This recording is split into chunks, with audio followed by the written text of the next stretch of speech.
সামাজিক মাধ্যম ব্যবহার করে যাতে শিশুরা ক্ষতিগ্রস্ত বা এর অপব্যবহারে নীতিভ্রষ্ট না হয় সেজন্য ১৬ বছরের কম বয়সীদের এটির ব্যবহার নিষিদ্ধ করেছে অস্ট্রেলিয়া সরকার। এটি আগামী ১ বছর পর কার্যকর করা হবে। যে প্রযুক্তি কোম্পানি এই আইন ভঙ্গ করবে তাদের অন্তত ৫০ মিলিয়ন অস্ট্রেলিয়ান ডলার জরিমানা করা হবে।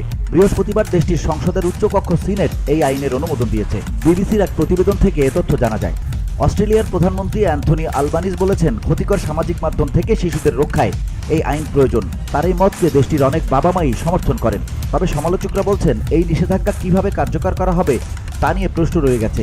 এছাড়া প্রাইভেসি এবং সামাজিক সংযোগের উপর এটির প্রভাব কেমন হবে সেটিও স্পষ্ট নয়। গত সপ্তাহে সংসদের নিম্নকক্ষে আইনটি উত্থাপন করেন প্রধানমন্ত্রী আলবানিজ।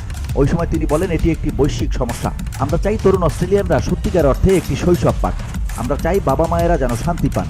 এই আইনে উল্লেখ করা হয়নি কোন কোন সামাজিক মাধ্যম নিষেধাজ্ঞার আওতায় পড়বে। পরবর্তী সময়ে অস্ট্রেলিয়ার যোগাযোগ মন্ত্রী এর সিদ্ধান্তগুলো নেবেন। এক্ষেত্রেই নিরাপত্তা কমিশনের কাছ থেকে পরামর্শ নেবেন তিনি। তবে গেমিং এবং মেসেজিং প্ল্যাটফর্মগুলো নিষেধাজ্ঞার বাইরে থাকবে। এছাড়া ইউটিউবের মতো যেসব সাইটে অ্যাকাউন্ট ছাড়াই প্রবেশ করা যায় সেগুলো হয়তো নিষেধাজ্ঞার বাইরে থাকবে। এই নিষেধাজ্ঞার কারণে ভিপিএন ব্যবহার বেড়ে যেতে পারে, কারণ অস্ট্রেলিয়ার যে কেউ ভিপিএন ব্যবহার করে নিষেধাজ্ঞার আওতায় থাকা সামাজিক মাধ্যমগুলোতে সহজে প্রবেশ করতে পারবেন। এছাড়া বয়স যাচাইয়ের ক্ষেত্রে সরকার যেসব প্রযুক্তি ব্যবহারের পরিকল্পনা করছে সেগুলো ঠিকমতো কাজ করবে কিনা সেটিও নিশ্চিত নয়।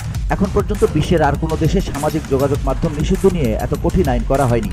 এই আইনের ফলে অস্ট্রেলিয়ান ইনস্টাগ্রাম ও ফেসবুকের মূল প্রতিষ্ঠান মেটার পাশাপাশি টিকটকও ১৬ বছরের কম বয়সীদের ক্ষেত্রে নিজেদের প্ল্যাটফর্ম ব্যবহার বন্ধে পদক্ষেপ নিতে বাধ্য হবে।